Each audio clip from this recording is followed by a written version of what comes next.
Bienvenue sur la chaîne Edera. Nous vous proposons des lectures de contes, mythes et légendes anciennes.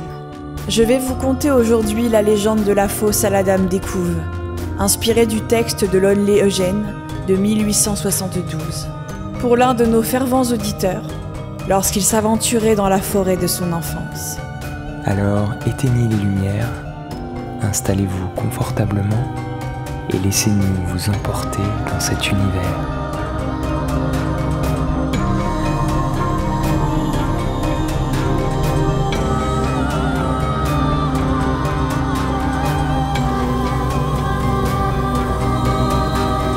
Pour une meilleure immersion, je vous conseille d'écouter cette histoire munie d'un casque ou d'écouteurs.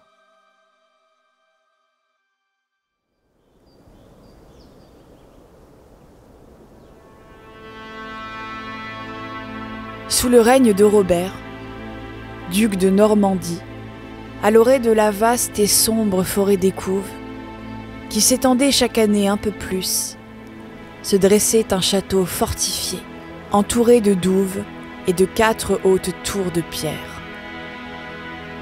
C'est là que vivait le comte Herbert, un seigneur respecté, dont la sagesse égalait la rigueur. À ses côtés, grandissait sa fille unique, Alice, réputée dans toute la région pour sa beauté éclatante et son esprit remarquable. Les prétendants affluaient au château, fascinés par cette jeune femme aussi gracieuse que vive. Mais un seul parvint à gagner son cœur, Guillaume, le jeune seigneur de Médavie. Leur rencontre avait eu lieu lors d'un tournoi organisé en l'honneur de la Sainte-Michel. Guillaume, victorieux à la joute, avait humblement offert sa lance à Alice, qui assistait à l'événement depuis la galerie d'honneur. Ce fut lors d'un regard échangé, puis d'autres, puis des promenades dans les jardins du château, que naissait un amour véritable. Mais dans l'ombre du bois, derrière la butte Chaumont, rôdait un seigneur cruel, Ulric de Cuissé. C'était un homme violent, craint dans toute la contrée. Il vivait des rapines de ses hommes, attaquant les villages isolés, volant bétail et récoltes.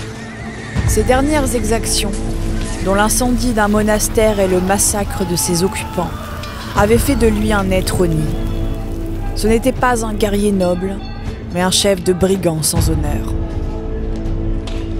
Guillaume, défenseur du peuple et allié fidèle du comte Herbert, s'était dressé contre Ulric à plusieurs reprises. Leur combat avait été sanglant. Lors de leur dernier affrontement, Guillaume avait réussi à faire fuir Ulric et ses hommes, sauvant plusieurs villages d'un pillage certain. Mais Ulric, blessé dans son orgueil, autant que dans sa chair, n'avait pas oublié cet affront. Il avait vu Alice et il la voulait. Obsédé par elle, il avait juré devant ses hommes et les cendres encore chaudes de ses crimes qu'elle lui appartiendrait, quoi qu'il en coûte.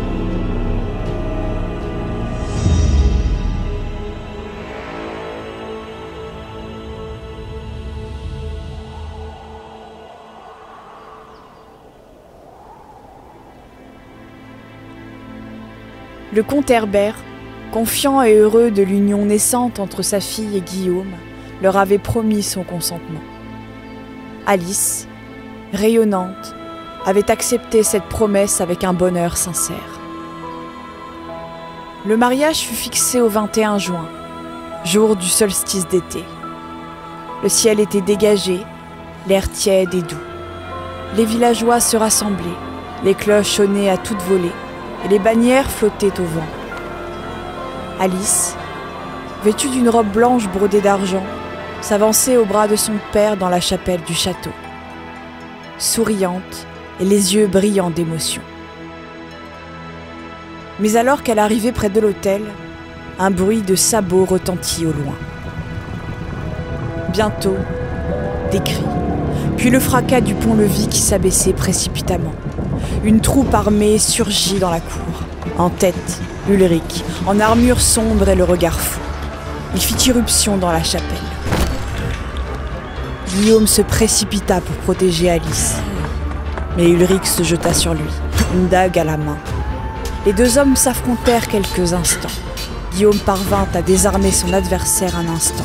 Mais Ulrich, d'un geste traître, sortit une seconde lame et frappa Guillaume en pleine poitrine. Celui-ci tomba à genoux, le regard tourné vers sa bien-aimée, une larme ruisselant sur sa joue. Ulrich se tourna alors vers Alice. Il la saisit brutalement. Mais enragée, elle le repoussa de toutes ses forces. Dans un accès de rage, il la frappa à son tour. Alice s'effondra sur le corps de son défunt époux. Ses bras autour de lui, les deux amants unis dans la mort. Ulrich ordonna que leur corps soit enseveli dans un coin reculé de la forêt, sans prière, sans pierre et sans honneur. Il fit jeter le comte Herbert au fer et déclara avec mépris que le vieillard ne verrait pas l'été suivant. Le comte, brisé par la perte de sa fille, pleura jour et nuit dans sa geôle, murmurant sans cesse son nom. Alice, Alice. Un an s'écoula et le sort du comte vint.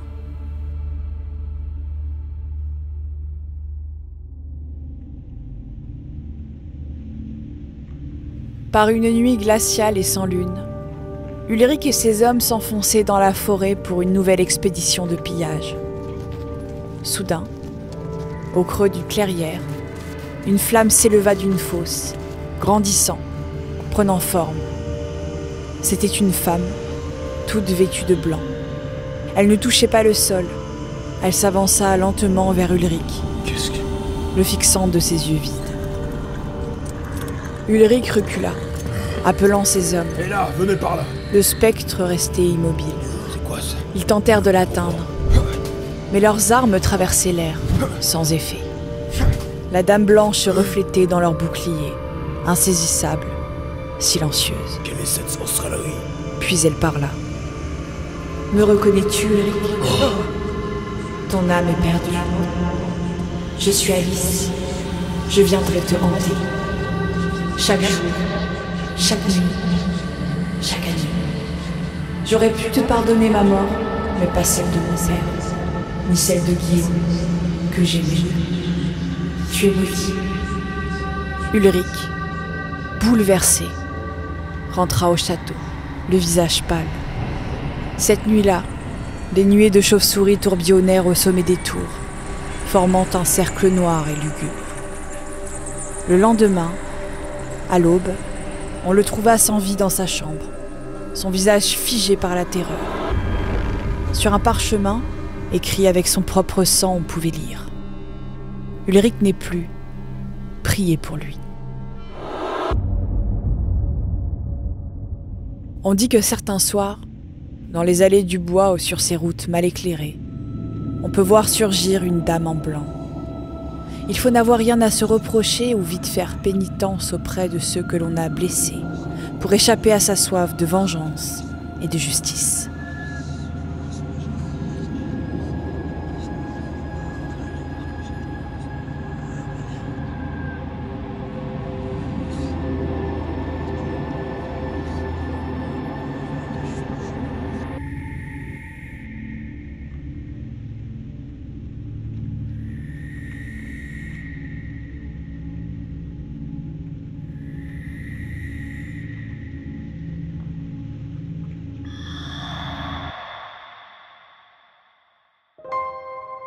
Merci pour votre écoute. Et si ce podcast vous plaît, n'hésitez pas à le partager et à nous rejoindre sur les réseaux. Le lien est dans la description.